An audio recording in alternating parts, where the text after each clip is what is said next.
জানিয়ে দিব আজকের বাংলার আপডেট সংবাদ। শুরুতেই সংবাদ শিরোনাম। টানটান উত্তেজনার পর সুখবর, অবশেষে কপাল খুলল শেখ হাসিনার। থাকছে প্রতিবেদনে। পুলিশ দিয়ে আওয়ামী লীগকে থামানো যাবে না, ওবায়দুল কাদেরের হুঁশিয়ারি। থাকছে প্রতিবেদনে। গণভোট মানতেই হবে, না হলে গদি হারাবেন তারেক, বললেন জামায়াত আমির। থাকছে প্রতিবেদনে। আওয়ামী লীগের নিষেধাজ্ঞা তুলে নেওয়ার দাবি, তারেক রহমান। থাকছে প্রতিবেদনে।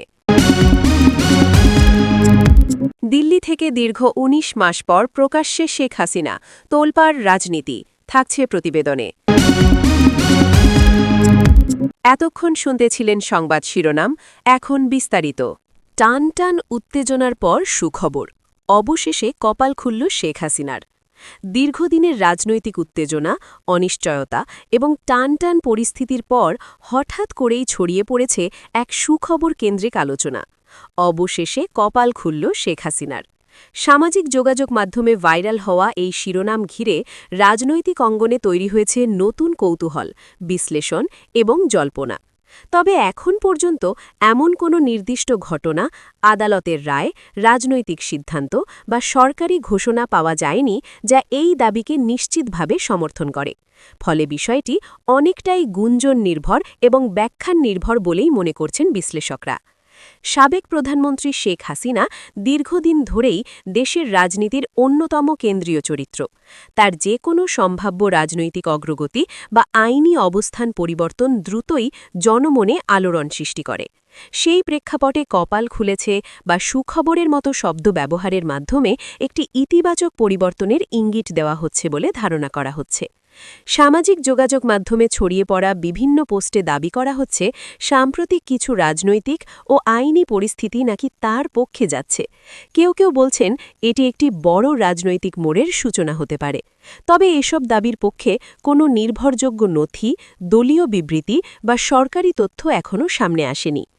রাজনৈতিক বিশ্লেষকদের মতে এ ধরনের শব্দবন্ধ সাধারণত আবেগ নির্ভর ও প্রতীকী।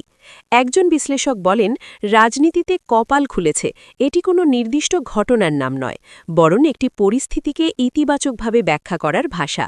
এটি বাস্তবতার চেয়ে বেশি রাজনৈতিক বার্তা বহন করে।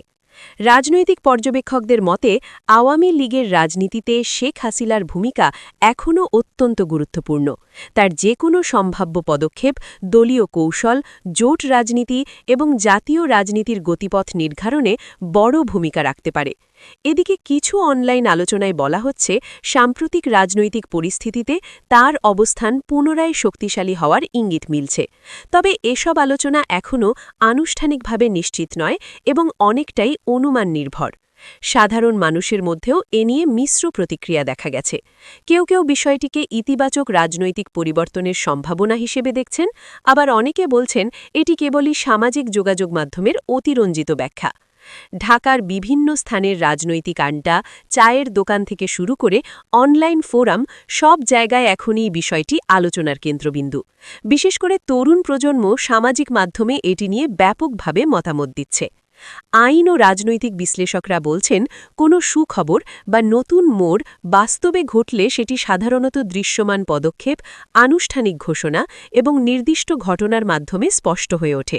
তাই শুধুমাত্র ভাইরাল শিরোনামের ওপর ভিত্তি করে সিদ্ধান্তে পৌঁছনো ঠিক নয়।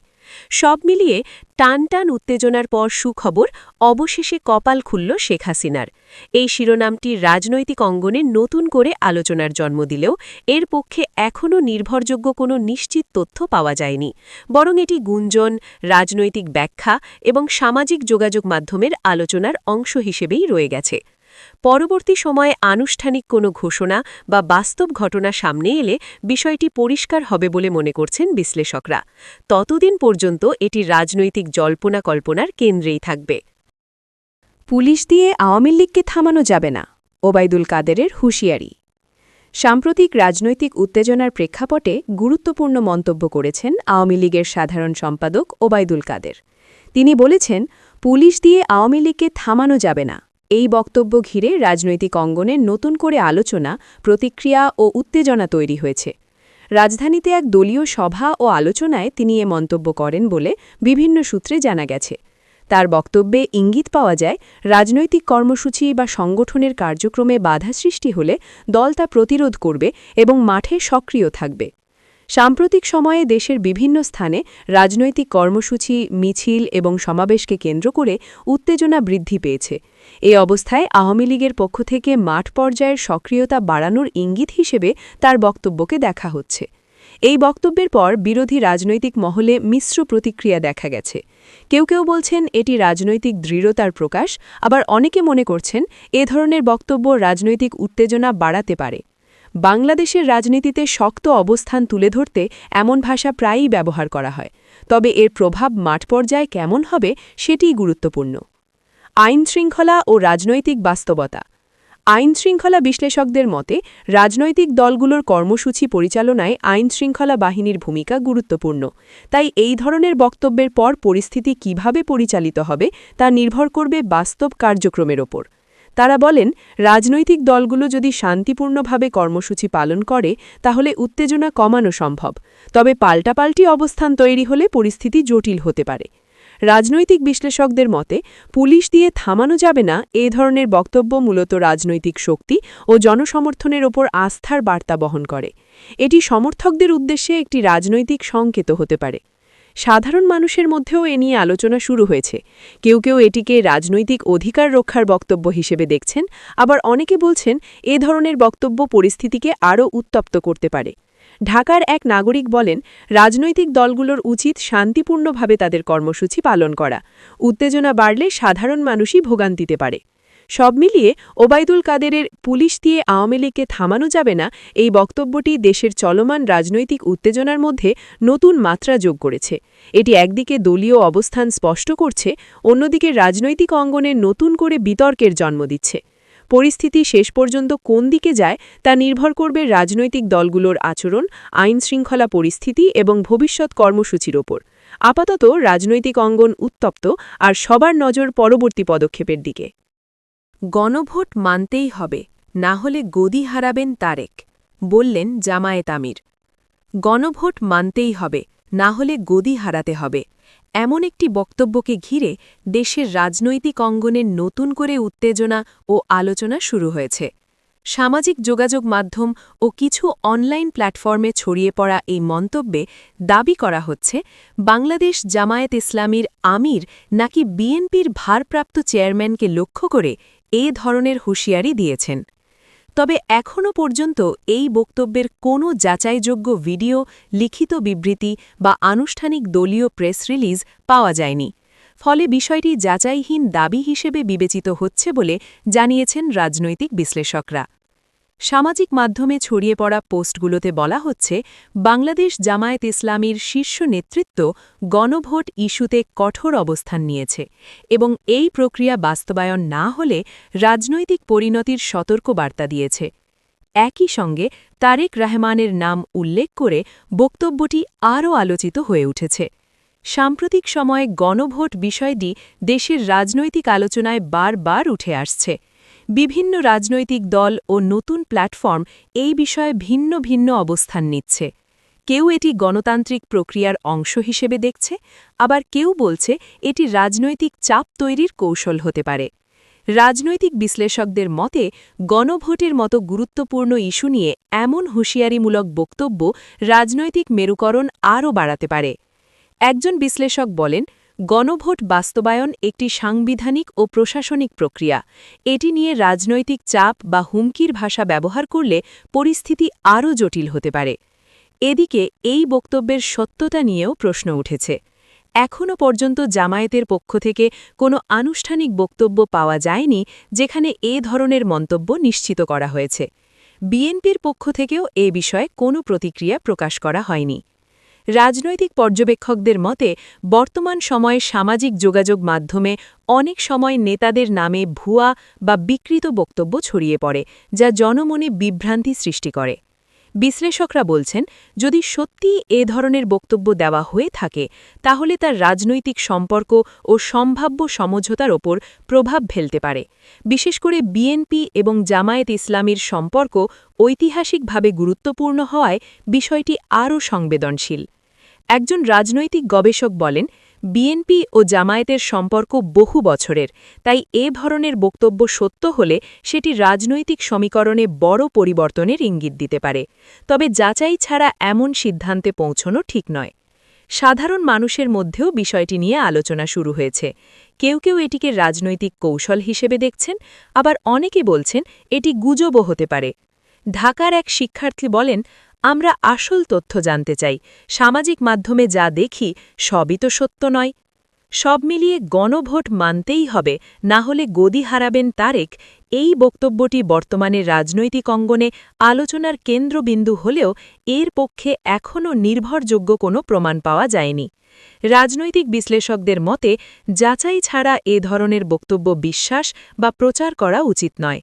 আনুষ্ঠানিক দলীয় বিবৃতি বা নির্ভরযোগ্য স্রোত থেকে নিশ্চিত তথ্য পাওয়া গেলে তবেই বিষয়টি স্পষ্ট হবে। ততদিন পর্যন্ত এটি গুঞ্জন ও আলোচনার মধ্যেই সীমাবদ্ধ থাকবে। আওয়ামী লীগের নিষেধাজ্ঞা তুলে নেওয়ার দাবি। তারেক রহমান। দেশের রাজনৈতিক অঙ্গনে নতুন করে আলোচনার জন্ম দিয়েছে একটি দাবি, যেখানে বলা হচ্ছে বাংলাদেশ জাতীয়তাবাদী দল বিএনপি এর ভারপ্রাপ্ত চেয়ারম্যান তারেক রহমান নাকি আওয়ামী লীগের ওপর আরোপিত নিষেধাজ্ঞা প্রত্যাহারের আহ্বান জানিয়েছেন। বিষয়টি সামাজিক যোগাযোগ মাধ্যমে ছড়িয়ে পড়ার পর থেকেই রাজনৈতিক মহলে শুরু হয়েছে জল্পনা, বিশ্লেষণ ও বিতর্ক। তবে এখন পর্যন্ত এ ধরনের কোনো বক্তব্যের আনুষ্ঠানিক প্রমাণ, ভিডিও বা দলীয় প্রেস রিলিজ পাওয়া যায়নি। ফলে বিষয়টি যাচাইহীন দাবি হিসেবেই বিবেচিত হচ্ছে বলে জানিয়েছেন রাজনৈতিক বিশ্লেষকেরা।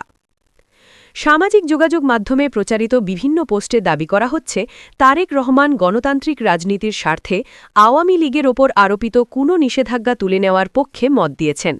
কিছু পোস্টে এটিকে রাজনৈতিক কৌশল এবং নতুন সমঝোতার ইঙ্গিত হিসেবেও ব্যাখ্যা করা হচ্ছে।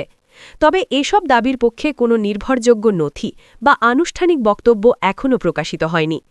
বিশ্লেষকের মতে বাংলাদেশের রাজনীতিতে বড় দলগুলোর পারস্পরিক অবস্থান পরিবর্তন বা নমনীয়তা দেখানো একটি গুরুত্বপূর্ণ বিষয় হতে পারে।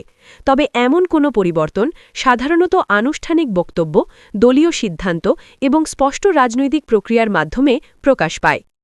একজন বিশ্লেষক বলেন, যদি সত্যিই এ ধরনের বক্তব্য দেওয়া হয়ে থাকে তাহলে এটি রাজনৈতিকভাবে বড় পরিবর্তনের ইঙ্গিত হতে পারে। তবে যাচান ছাড়া এ ধরনের দাবি গ্রহণ করা উচিত নয়। বাংলাদেশের রাজনীতিতে আওয়ামী লীগ এবং বাংলাদেশ ন্যাশনালিস্ট পার্টি বিএনপি দীর্ঘদিন ধরে প্রতিদ্বন্দ্বী অবস্থানে রয়েছে। ফলে এক পক্ষের নেতা অন্য পক্ষের ওপর আরোপিত কোনো নিষেধাজ্ঞা তুলে নেওয়ার আহ্বান জানালে সেটি অবশ্যই বড় রাজনৈতিক বার্তা হিসেবে বিবেচিত হবে। তবে বর্তমান পরিস্থিতিতে এমন কোনো আনুষ্ঠানিক পদক্ষেপ বা আলোচনার প্রমাণ এখনও সামনে আসেনি। সাধারণ মানুষের মধ্যেও বিষয়টি নিয়ে মিশ্র প্রতিক্রিয়া দেখা গেছে। কেউ কেউ এটিকে ইতিবাচক রাজনৈতিক পরিবর্তনের সম্ভাবনা হিসেবে দেখছেন, আবার অনেকে বলছেন এটি গুজব বা অতিরঞ্জিত তথ্য হতে পারে। ঢাকার এক নাগরিক বলেন, যদি সত্যিই এমন কিছু হয়ে থাকে তাহলে সেটা বড় রাজনৈতিক পরিবর্তন, কিন্তু আমরা এখনও নিশ্চিত কিছু জানি না। সব মিলিয়ে আওয়ামী লীগের নিষেধাজ্ঞা তুলে নেওয়ার দাবি তারেক রহমান, এই বিষয়টি এখনও যাচাইহীন গুঞ্জন হিসেবেই রয়েছে। কোনো নির্ভরযোগ্য সূত্র বা আনুষ্ঠানিক ঘোষণার মাধ্যমে এটি নিশ্চিত হয়নি। রাজনৈতিক বিশ্লেষকের মতে এ ধরনের সংবেদনশীল রাজনৈতিক তথ্য যাচাই ছাড়া প্রচার করা থেকে বিরত থাকা উচিত। পরিস্থিতি পরিষ্কার হবে কেবল তখনই যখন সংশ্লিষ্ট পক্ষ আনুষ্ঠানিকভাবে তাদের অবস্থান জানাবে। দিল্লি থেকে দীর্ঘ ১৯ মাস পর প্রকাশ্যে শেখ হাসিনা। তোলপাড় রাজনীতি, জল্পনা আলোচনায় সরগরম দেশ। ঢাকা প্রতিবেদক। দীর্ঘ ১৯ মাস পর দিল্লি থেকে প্রকাশ্যে শেখ হাসিনা, এমন একটি শিরোনাম ঘিরে দেশের রাজনৈতিক অঙ্গনে নতুন করে তোলপাড় শুরু হয়েছে। সামাজিক যোগাযোগ মাধ্যম ও বিভিন্ন অনলাইন প্ল্যাটফর্মে ছড়িয়ে পড়া এই দাবিকে কেন্দ্র করে তৈরি হয়েছে ব্যাপক আলোচনা, কৌতূহল ও বিভ্রান্তি। তবে এখন পর্যন্ত সাবেক প্রধানমন্ত্রী শেখ হাসিনার দিল্লি থেকে প্রকাশ্যে আসা সংক্রান্ত কোনো নিশ্চিত ভিডিও, সরকারি বিবৃতি বা দলীয়ভাবে স্বীকৃত তথ্য পাওয়া যায়নি। ফলে বিষয়টি যাচাইহীন দাবি হিসেবে দেখছেন রাজনৈতিক বিশ্লেষকরা। বিভিন্ন ফেসবুক পোস্ট, ইউটিউব ভিডিও ও অনলাইন নিউজ কন্টেন্টে দাবি করা হচ্ছে দীর্ঘ সময় পর শেখ হাসিনা প্রকাশ্যে এসেছেন এবং তার উপস্থিতি নাকি নতুন রাজনৈতিক বার্তা বহন করছে। কিছু পোস্টে আবার বলা হচ্ছে এটি রাজনীতির নতুন মোড়ের সূচনা হতে পারে। তবে এসব দাবির পক্ষে কোনো নির্ভরযোগ্য নথি, ভিডিও ফুটেজ বা অফিসিয়াল ঘোষণা পাওয়া যায়নি। রাজনৈতিক বিশ্লেষকদের মতে দেশের রাজনীতিতে শেখ হাসিনা একটি অত্যন্ত গুরুত্বপূর্ণ এবং প্রভাবশালী নাম। তার যে কোনো অবস্থান, বক্তব্য বা উপস্থিতি বড় ধরনের রাজনৈতিক প্রভাব ফেলতে পারে। তাই তাকে ঘিরে যে কোনো গুঞ্জন দ্রুত ছড়িয়ে পড়ে এবং আলোচনার কেন্দ্রবিন্দু হয়ে ওঠে। একজন বিশ্লেষক বলেন, এ ধরনের খবর সাধারণত আবেগ নির্ভর এবং অনেক সময় অতিরঞ্জিত হয়। বাস্তবে কিছু ঘটলে তা আনুষ্ঠানিকভাবে সামনে আসবেই। আওয়ামী লীগের পক্ষ থেকেও এখনও পর্যন্ত এই বিষয়ে কোনো আনুষ্ঠানিক বক্তব্য পাওয়া যায়নি। দলীয় সূত্রগুলো এ ধরনের খবরের সত্যতা নিশ্চিত করেননি। রাজনৈতিক পর্যবেক্ষকদের মতে এত বড় একটি ঘটনা ঘটলে সেটি অবশ্যই দলীয়ভাবে ঘোষণা করা হতো এবং মূলধারার মাধ্যমে তা স্পষ্টভাবে প্রকাশ পেত। এই খবর ছড়িয়ে পড়ার পর সাধারণ মানুষের মধ্যে মিশ্র প্রতিক্রিয়া দেখা গেছে। কেউ কেউ বিষয়টিকে সত্য ধরে নিয়ে আলোচনা করছেন, আবার কেউ এটিকে গুজব হিসেবে দেখছেন। ঢাকার এক তরুণ বলেন, যদি সত্যিই এমন কিছু ঘটে থাকে তাহলে সেটা বড় খবর, কিন্তু এখনও পর্যন্ত আমরা কোনো নিশ্চিত প্রমাণ দেখিনি। অন্যদিকে একজন নাগরিক বলেন, সামাজিক মাধ্যমে অনেক সময় ভুল তথ্য ছড়ায়, তাই যাচাই ছাড়া বিশ্বাস করা ঠিক না। বিশেষজ্ঞরা বলছেন, রাজনৈতিক ব্যক্তিত্বদের নিয়ে এ ধরনের গুজব সমাজে বিভ্রান্তি সৃষ্টি করতে পারে। তাই যে কোনো তথ্য শেয়ার বা বিশ্বাস করার আগে তার উৎস যাচাই করা জরুরি। সব মিলিয়ে দিল্লি থেকে দীর্ঘ ১৯ মাস পর প্রকাশ্যে শেখ হাসিনা এই দাবিটি বর্তমানে রাজনৈতিক অঙ্গনে ব্যাপক আলোচনার জন্ম দিয়েছে। তবে এর পক্ষে এখনও নির্ভরযোগ্য কোনো নিশ্চিত তথ্য পাওয়া যায়নি। রাজনৈতিক বিশ্লেষকদের মতে বিষয়টি এখনও গুঞ্জন ও অনুমান নির্ভর। আনুষ্ঠানিক ঘোষণা বা প্রমাণ সামনে এলে তবেই প্রকৃত পরিস্থিতি পরিষ্কার হবে। ততদিন পর্যন্ত এটি রাজনৈতিক জল্পনা কল্পনার অংশ হিসেবেই থাকবে।